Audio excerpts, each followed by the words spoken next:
Hello students, welcome to my channel. तर आजच्या व्हिडिओमध्ये आपण महावितरण आणि महापारेषणच्या खूप इम्पॉर्टंट अपडेट्स बघणार आहेत।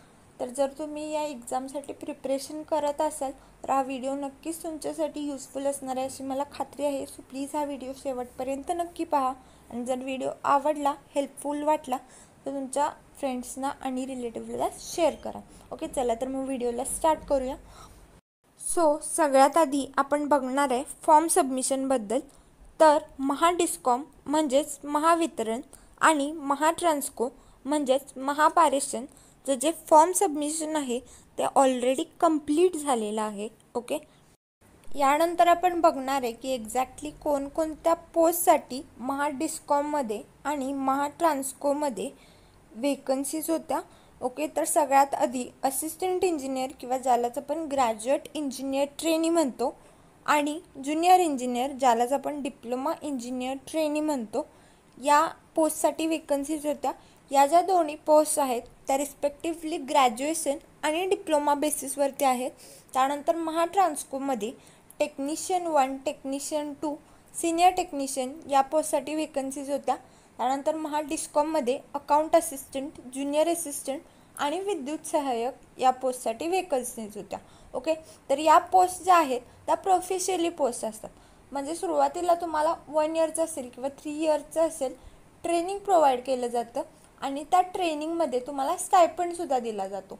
मग ते ट्रेनिंग कंप्लीट केल्यानंतर तुम्ही तिथे परमनंट बेसिसवर वर्किंग करू शकता आणि तिथून मग तुमची जी काही सॅलरी असेल किंवा पे स्केल असेल ती चालू होते।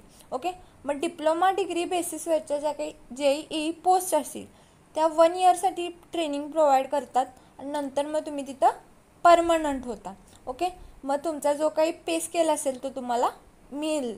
ओके, त्यानंतर ITI BCom बेसिसवरती ज्या काही पोस्ट असतात त्यात तुम्हाला 3 इयरचं ट्रेनिंग प्रोव्हाइड केलं जातं आणि नंतर मग तुम्ही तिथं परमनंट होता। ओके, यानंतर आपण बघणार आहे की स्टायपंड किती वाढला। तर तिन्ही ठिकाणी मग डिप्लोमा किंवा डिग्री बेसिसवरच्या पोस्ट असतील किंवा ITI BCom बेसिसवरच्या ज्या पोस्ट असतील त्या तिन्ही ठिकाणी स्टायपंडमध्ये ऑलमोस्ट 5000ने वाढ झालेली आहे। ओके,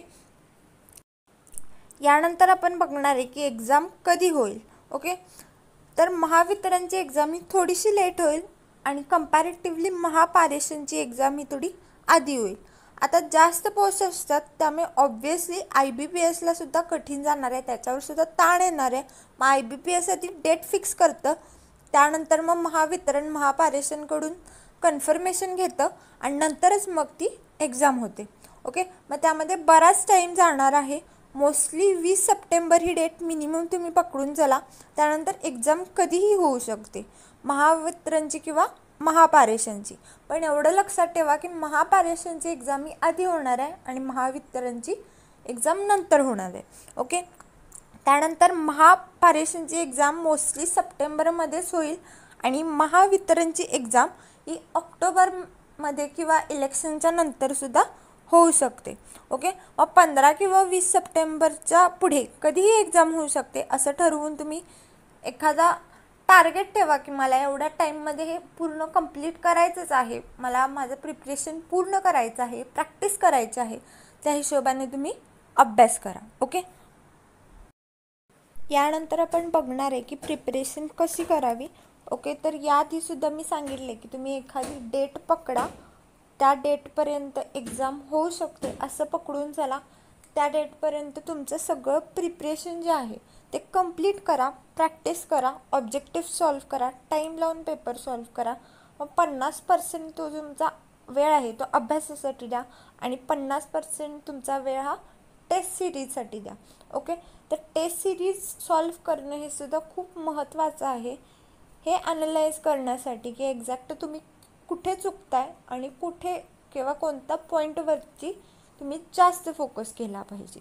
ओके, व्हिडिओ जर हेल्पफुल वाटला असेल तर नक्की लाईक, शेअर आणि सबस्क्राईब करा। थँक्यू।